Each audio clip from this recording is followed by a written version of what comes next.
Apple baru saja merilis jajaran smartphone terbarunya, yakni iPhone 16 series.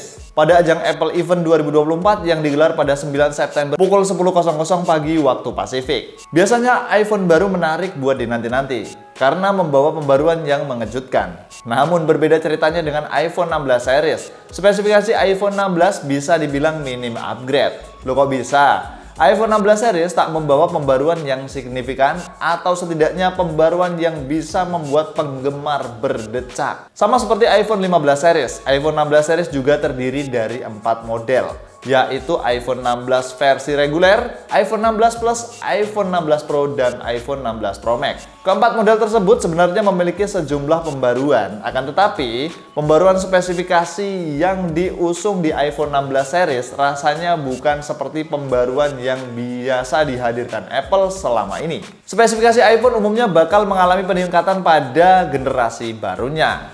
Peningkatan spesifikasi itu bisa datang dari segi chipset, baterai, kamera, layar, dan lainnya. Selain spesifikasi, desain dan juga fitur juga bakal diperbarui di iPhone generasi terbaru. Selain pembaruan-pembaruan itu, Apple biasanya mengusung pembaruan yang membuat iPhone baru terasa berbeda dari generasi sebelumnya. Di iPhone 16 series, perbedaan itu nggak begitu tampak. Yang pertama, iPhone 16 menggunakan desain lama. Salah satu pembaruan yang mungkin cukup mencolok di jajaran iPhone 16 adalah desain iPhone 16 versi non-Pro. iPhone 16 reguler dan iPhone 16 Plus menggunakan desain yang berbeda dari model iPhone 3 generasi sebelumnya. Meski berbeda, desain iPhone 16 bukan berarti baru sepenuhnya ya. iPhone 16 reguler dan iPhone 16 Plus memiliki desain punggung seperti iPhone 11 yang telah dirilis sejak 5 tahun lalu.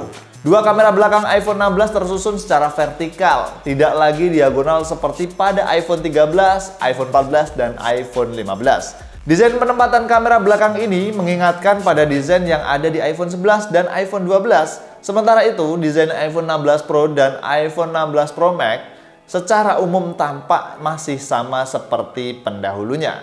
Yang kedua, iPhone 16 Pro punya layar yang lebih besar. Di bagian layar, iPhone 16 Pro dan iPhone 16 Pro Max mendapatkan pembaruan, yakni lebih besar dari generasi sebelumnya. Layar kedua iPhone itu diperlebar sekitar 0,2 inci. iPhone 16 Pro punya bentang layar 6,3 inci, naik 0,2 inci dari layar iPhone 15 Pro 6,1 inci. Kemudian iPhone 16 Pro Max memiliki bentang layar 6,9 inci yang juga naik 0,2 inci dari layar iPhone 15 Pro Max 6,7 inci. Spesifikasi iPhone 16 Pro dan iPhone 16 Pro Max di sektor layar hanya meningkat di bagian ukuran.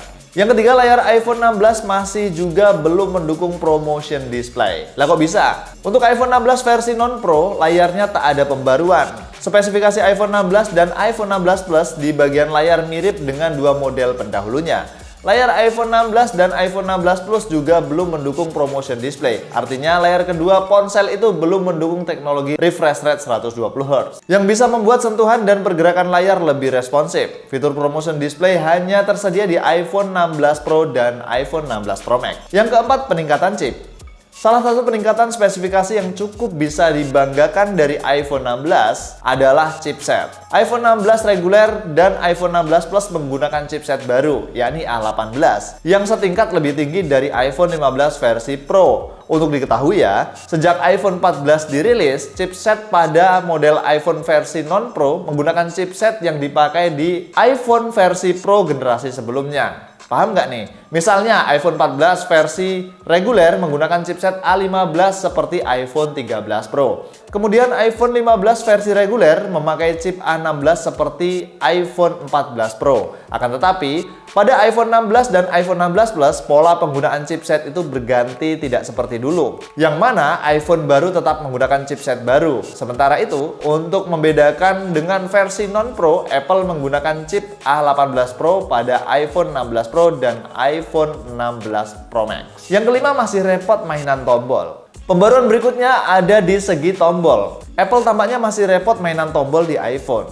Untuk diketahui, pada iPhone 15 Pro dan 15 Pro Max, Apple pertama kali menggunakan tombol samping atau saklar dengan tombol action atau action button. Tombol tersebut dapat diatur untuk melakukan tindakan cepat tertentu sesuai keinginan. Salah satunya seperti membuka kamera. Di iPhone 16 series, Apple menambahkan tombol baru lagi. Tombol action kini diterapkan di semua model iPhone 16 series. Model iPhone 16 dan iPhone 16 Plus juga kebagian dong. Selain itu, di semua model iPhone 16 series, Apple menambahkan lagi tombol kamera kontrol buat mengakses kamera, mengatur fokus, dan mengatur zoom. Yang keenam, dukungan AI. Salah satu fitur yang diunggulkan di iPhone 16 series adalah dukungan fitur AI, Artificial Intelligence, yang dikembangkan perusahaan dengan nama Apple Intelligence.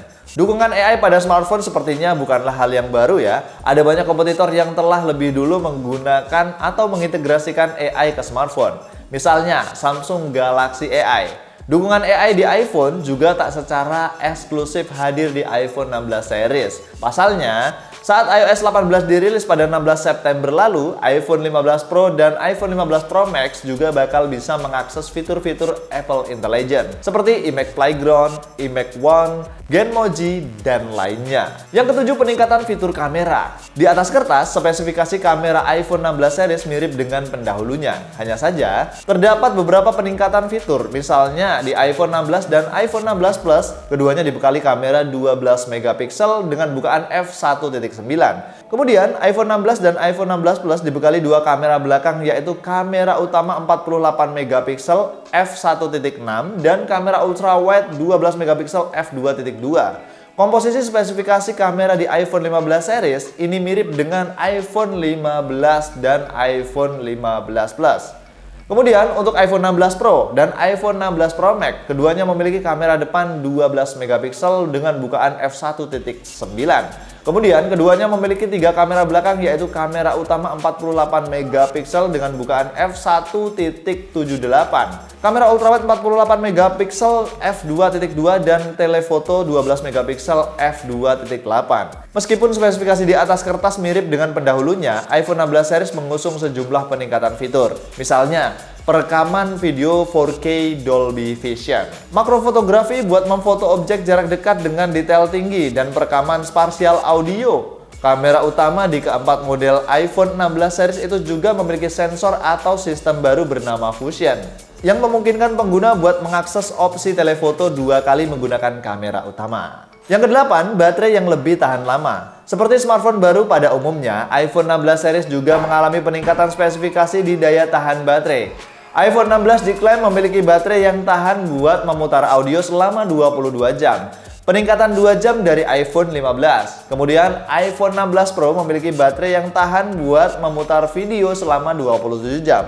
Meningkat 4 jam dari iPhone 15 Pro. Ketahanan daya iPhone 16 Pro Max juga meningkat dari pendahulunya. Baterai iPhone 16 Pro Max tahan untuk memutar video selama 33 jam. Sedangkan iPhone 15 Pro Max hanya 29 jam. Lalu baterai iPhone 16 Plus dapat memutar video selama 27 jam. Meningkat 1 jam dari iPhone 15 Plus.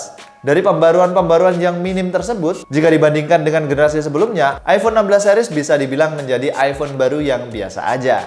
Kesan inovatif atau berbeda yang mengejutkan tak terrepresentasikan di iPhone 16 series. Di generasi-generasi sebelumnya, Apple selalu meninggalkan kesan berbeda pada iPhone yang baru dirilis. Misalnya, iPhone X menjadi iPhone pertama yang memakai desain poni dengan layar sentuh penuh. Lalu iPhone 11 yang menjadi iPhone pertama dengan desain baru dan mengusung pengaturan 3 kamera. iPhone 12 mengusung konsep iPhone mini. Kemudian iPhone 13 terdapat peringkasan desain poni dan membawa fitur refresh rate 120Hz. Setelah itu, iPhone 14 yang menjadi iPhone pertama yang menggunakan model poni baru bernama Dynamic Island. Setahun belakangan, ada iPhone 15 yang pertama kali menjadi iPhone dengan USB Type-C setelah bertahun-tahun memakai Lightning. Sementara itu di iPhone 16 series, pembaruan ada, tetapi bukan sesuatu yang menakjubkan atau berbeda. Pembaruan berjalan di sektor-sektor yang umum tersedia di smartphone baru, seperti chipset dan baterai. Pembaruan ini cukup jauh dari kebiasaan Apple. Itu dia ringkasan singkat mengenai iPhone 16 series. Mudah-mudahan menjadi pertimbangan ya buat upgrade iPhone di tahun 2024 ini.